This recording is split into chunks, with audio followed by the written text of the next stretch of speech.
ప్రియమైన దేవుని పిల్లలారా, మీ అందరికీ వందనాలు తెలియజేస్తున్నాను.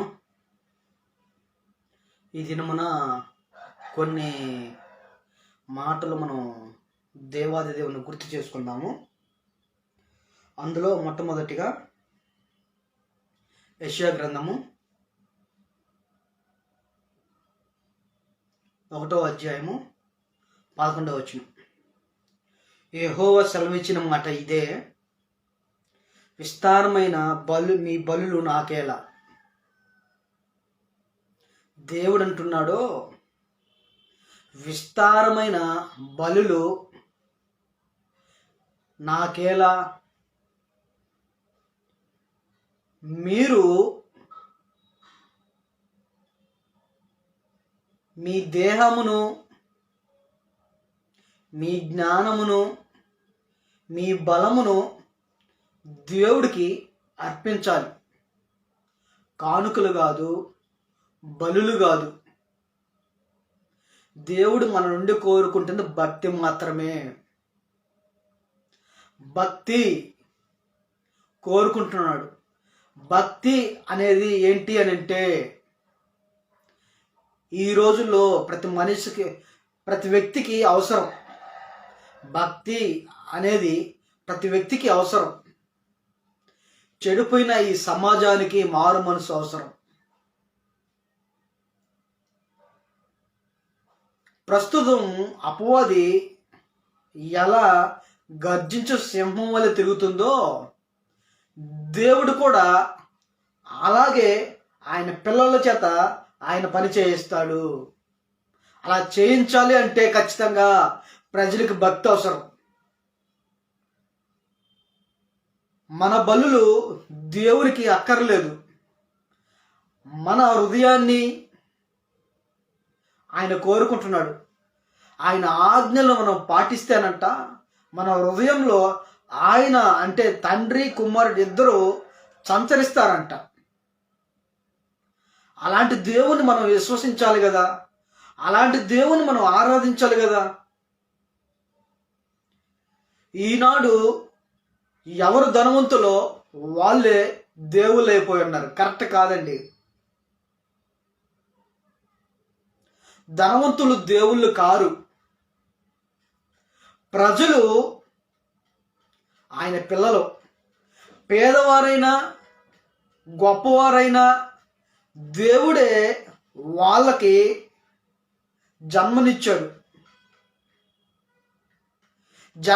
జన్మనిచ్చిన ఆ దేవుణ్ణి మనము గుర్తు చేసుకోవాలి. నా దేవుడు నాకు జన్మనిచ్చాడండి. ఈ జన్మ ఆ దేవుని కోసం ఉపయోగపడాలి. ఆ దేవుడి కోసం కష్టపడాలి. ఆ దేవుడు చూపిన ప్రేమను మనం ప్రకటించాలి, చూపాలి.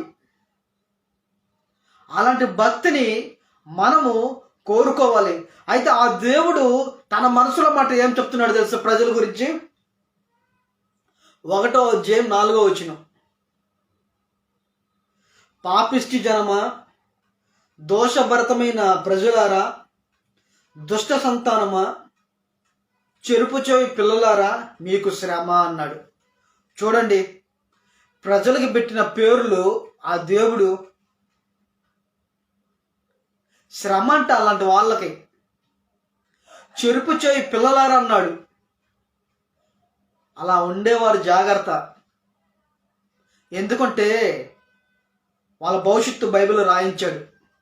శ్రమ అంట. మారు మనసు పొందాలి. మారు మనసు పొందితే క్షమాపణ అనేది దొరుకుద్ది. అలాంటి క్షమాపణ ఇచ్చే దేవుడి దగ్గరికి మనం రావాలి. దేవుని దగ్గరికి రావాలి అని అంటే బలులు కాదండి కావాల్సింది, కానుకలు కాదు కావాల్సింది. మన జీవితాన్ని దేవుడికి ఒక రూపాన్ని మనకిచ్చాడు.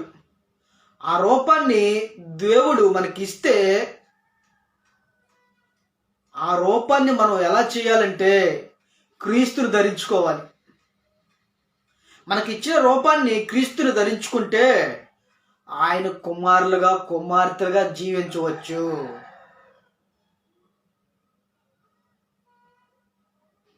ప్రజలు చాలా జాగ్రత్తగా ఉండాలండి. ఈ లోకం చాలా భ్రమపరుస్తుందండి. ఉన్నవి లేనట్టు, లేనివి ఉన్నట్టు మాయ చేస్తుందన్నమాట. అలాంటి మాయలో నుంచి మనం బయటికి రావాలి అని అంటే దేవుని దగ్గరికి రావాలి. దేవుని దగ్గరికి నువ్వు రావాలి అని అంటే మారు మనసు అవసరం. మనకొద్దండి, దేవునికి వ్యతిరేకమైన పనులు చేసేవారికి మనం ఉండకూడదు. అందుకే అంటున్నాడు, దోషభరితమైన ప్రజలారా అంటున్నాడు. మీకు దోషం అనే పాపం ఉందా? రాండి బయటికి. ఎంతకాలం ఆలోచిస్తారండి? ఎంతకాలం జీవిస్తారండి? దేవుని కోసం కనిపెట్టు, దేవుని కోసం జీవించు, దేవుని కోసం ప్రకటించాలి. ఆ దేవుడు మనకు చూపిన మార్గాన్ని, ఆయన చూపిన ఆజ్ఞలను మనం పాటిస్తూ ఇతరులకి ప్రకటన చేయాలి. అలా ఉండాలండి దేవుని పిల్లలు, అలా ఉండాలి దేవుని పిల్లలు. ఆ విధంగా ఉండాలని కోరుకుంటూ దేవుని పేరట శుభాలు తెలియజేస్తున్నాను. వందనాలండి.